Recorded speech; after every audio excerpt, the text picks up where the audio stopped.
टीके study ITO channel को आपण मानक बहुत बहुत स्वागत। तो आज आम क्लास रे इंपोर्टेंट क्वेश्चन आंसर डिस्कशन करबा ओडिया ग्रामर रो जहा कि आपनकर एग्जामिनेशन पाई कि वेरी वेरी हेल्पफुल रहइबो। आ जो माने एठी हमर क्लासेस रे एक्सेस नै नांती एप्लीकेशन रे क्लासेस एक्सेस नै जांतो आपण मानक बहुत सारा बेनिफिट एठी प्रोवाइड कराई दिया जाईची। तो देखिबा चलंतु स्टार्ट करा। जो माने क्लास को प्रथम कर देखिबो क्लास को लाइक शेयर सब्सक्राइब करबा को भूलंतु नाही। तो स्पीडी डिस्कशन रहइबो आपण माने निजर एठी आंसर सिलेक्शन कर दियंतु कोठा कोन आंसर हबो। फर्स्ट क्वेश्चन अछि नामवाचक विशेष्य को अन्य केउ नाम रे अभिहित करा जाय। गुणवाचक, संज्ञावाचक, वस्तुवाचक और अवस्थावाचक। तो करेक्ट आंसर आपनकर कोन हबो? तो करेक्ट आंसर आपनकर हबो ऑप्शन नंबर बी संज्ञावाचक। मु हजारीबाग जेल रे थाए रेखांकित पदटी केउ प्रकार रो विशेष्य। तो 2 नंबर करेक्ट आंसर कोन हबो? नामवाचक, जातिवाचक, वस्तुवाचक, गुणवाचक। तो करेक्ट आंसर आपन 2 नंबर कोन हबो? ए नामवाचक। नेक्स्ट क्वेश्चन घंटशिला शिखे चाहि से कहांते दिगरे मेलाणी मते रेखांकित पदटी केउ प्रकार विशेष्य। तो आपनकर जातिवाचक, वस्तुवाचक, गुणवाचक, नामवाचक। करेक्ट आंसर आपन कोन हबो? 3 नंबर रो ऑप्शन नंबर डी नामवाचक। उत्तम शिक्षक माने राज्य और जातीय पुरस्कार लाभ करती रेखांकित पदटी केउ प्रकार विशेष्य। ए जो शिक्षक जो अछि रेखांकित केउ प्रकार आपनकर विशेष्य। तो 4 नंबर आपनकर आंसर कोन हबो? जातिवाचक विशेष्य करेक्ट आंसर। छात्री माने छात्र मानक अपेक्षा परीक्षा रे भलो करूचंती रेखांकित पदटी केउ प्रकार विशेष्य। तो छात्र मान रेखांकित करा जायछि। तो एटा आपनकर करेक्ट आंसर कोड हबो को प्रकार विशेष्य। और आंसर अपन भाबंतु 5 नंबर डी हबो जातिवाचक विशेष्य। छात्र छात्री गोटे जाति रे ही जाती। बालिका मानक मध्य रे कल्पना बुद्धिमती। तो एटा आपनकर जो रेखांकित करायछि को प्रकार रे एठी आपनकर विशेष्य।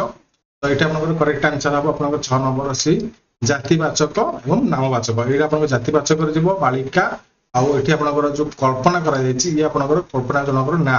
तो एठी नामवाचक रे जीव जाको आपण बुझि परथबे। 7 नंबर सारियार गाईटी थिला ता ना रे नेत। ता ना तार ना नेत हला ये गोटे दीटा आपनकर अछि को प्रकार एठी विशेष्य ए दीटा जानती। 7 नंबर होछ आपनकर ऑप्शन नंबर डी कोन सेठी नुहे माने ये वस्तुवाचक जीवनी, जातिवाचक जीवनी, नामवाचक जीवनी कि जातिवाचक जीवनी, जातिवाचक जीवनी कि नामवाचक जीव नाही हला। नेक्स्ट कालिदासन को भारतर शेक्सपियर कहा जाए यह केउ प्रकार रो विशेष्य। तो एटा आपनकर को प्रकार रो विशेष्य। 8 नंबर ता होछ आपनकर ऑप्शन नंबर बी जातिवाचक हला। शेक्सपियर ता आपनकर माने जातिवाचक रे जीव कारण से जो कवि शेक्सपियर भी से कवि रे जानती। लुह एक दरकारी धातु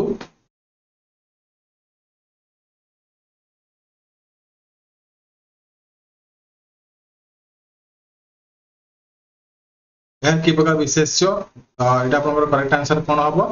ऑप्शन नंबर आपनकर सी हबो कारण लुहा एक वस्तु। तो एटा वस्तुवाचक विशेष्य रे जीव। गुणवाचक विशेष्य लक्षण कोन?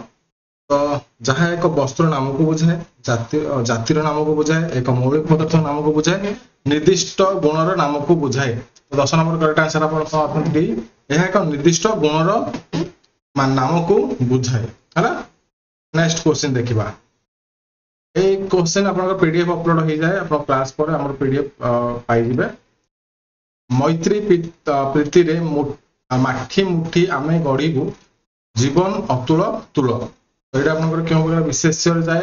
11 नंबर आपन हबो ऑप्शन नंबर बी गुणवाचक हला। क्रियावाचक विशेष्य रो संज्ञा कोन? जहा एक अवस्था को बुझाए, जहा जातिर नाम को बुझाए, निर्दिष्ट क्रिया बा कार्य नाम को बुझाए सब गुडी को ठीक। तो 12 नंबर आपन कोन हबो? सी निर्दिष्ट क्रिया किबा कार्यर नाम को बुझाए। 13 नंबर ताकू पहरिबा जणा नाही रेखांकित शब्दटी केउ प्रकार विशेष्य। वस्तुवाचक, गुणवाचक, क्रियावाचक, अवस्थावाचक। 13 नंबर आपन करेक्ट आंसर सी हबो क्रियावाचक माने गोटे काम से करू सेतबा एठी आपनकर क्रियावाचक रे जीव। निम्नलिखित मध्यरु विशेष्य पद केउ गुडी को बुझाई थाए? वस्तु, व्यक्ति, जाति, क्रिया सब गुडी को।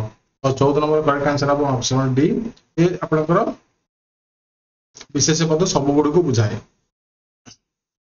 मूर्तवाचक विशेष्य कहा को कुआ जाए तो करेक्ट आंसर आपनकर कोन हबो ऑप्शन नंबर सी जेउ विशेष्य गुडी को देखि हुए ताको हम एठी मूर्तवाचक विशेष्य कहू अमूर्तवाचक विशेष्य कहा को हमें तो करेक्ट आंसर आपनकर चारटा ऑप्शन कोडा हबो 16 नंबर ऑप्शन नंबर बी होची जेउ विशेष्य को देखि हुए नाही जहा को देखि हुए से होची मूर्तवाचक जहा को देखि हुए नाही ताको अमूर्तवाचक कहा जाए मन रहि गला निम्नोक्त मानक मध्यरु केउंटी मूर्तवाचक विशेष्य कोनटु मूर्तवाचक विशेष चारटा ऑप्शन रु correct answer option number D हबो सब गुडी को नामवाचक जातिवाचक वस्तु सब गुडी को ना निम्नोक्त मध्यरु मूर्तवाचक विशेष केउंटी एरा हम करेक्ट आंसर कोन हबो ऑप्शन नंबर आपनकर ए हबो सुन्ना मुदी ले देखि हुए ताको तो सेटा हो जे हमर मूर्तवाचक निम्नोक्त मध्यरु अमूर्तवाचक शब्दटी केउंटी एठी आपनको 19 नंबर कोन हबो 19 नंबर आपनकर ऑप्शन नंबर डी हबो प्रथम दुईटी गुणवाचक और क्रियावाचक विशेष्य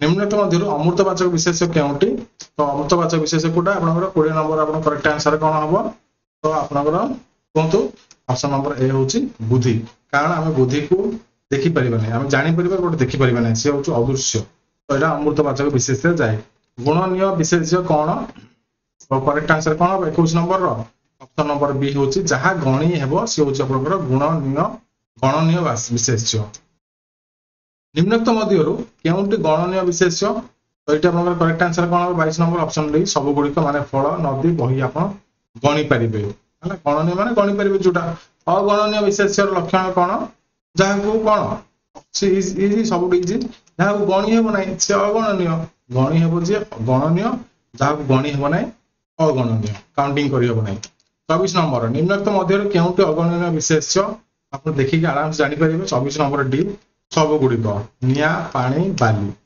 हम केबे भी चाहिले गणी परिबा नै तो आपनकर अगणनीय पदार्थ रे जाय और विशेष्य रे जाय 25 नंबर विशेष्य पद गुडी को वाक्य रे मुख्यतः केउ भाग रे व्यवहृत होइताय केउ भाग रे व्यवहृत होइताय करेक्ट आंसर कोन हबो 25 नंबर आपन डी होची सब माने कर्ता हे परिबा कर्म हे परिबा संबोधन भी हे परिबा विशेष्य पद गुडी को नेक्स्ट आपन 26 विभक्ति युक्त हेले विशेष्य र आकृति रे परिवर्तन घटे कि ना नहीं 26 नंबर आपन कोन हबो करेक्ट आंसर परिवर्तन हुए नाही करेक्ट आंसर आपन ऑप्शन नंबर बी लेखा सरिला लेखांकित शब्दटी की प्रकार विशेष्य 27 नंबर आपनकर हबो ऑप्शन नंबर ए सरल विशेष्य हला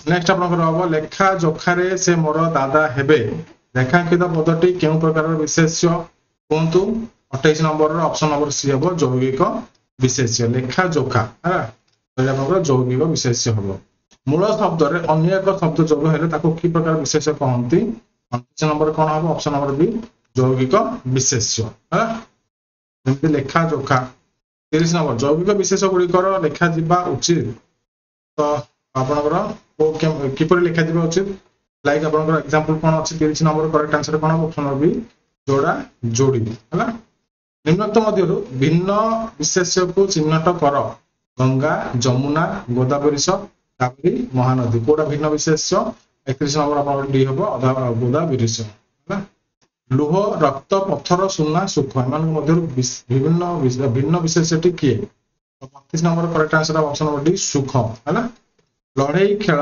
पढ़िबा रंधना खेलाड़ी एमान मध्यरु भिन्न विशेष्यटी कोन 33 नंबर आपन सी हबो आंसर खेलाड़ी हला केउंटी विशेष्य पद तो विशेष्य पद केउंटी आपन ऑप्शन नंबर होची पालन हला नेक्स्ट हम एटी टॉपिक विशेषण रो किछि क्वेश्चन करबा एमिति आपन एग्जाम पूर्व सब किछि टॉपिक को हम कवर कर देबा बस आपन एटी क्लास देखिबार अछि क्लास को एन्जॉय करके आपन पढिबार अछि एवं पीडीएफ जहां भी दिया दिबा आपन एटी अपडेटली प्रैक्टिस करबार अछि आशा क्लास भल लागितो जदि क्लास भल लागे क्लास को लाइक शेयर सब्सक्राइब करिया भूलिबा नै रहिले जय जगन्नाथ नमस्कार wish you all the very best.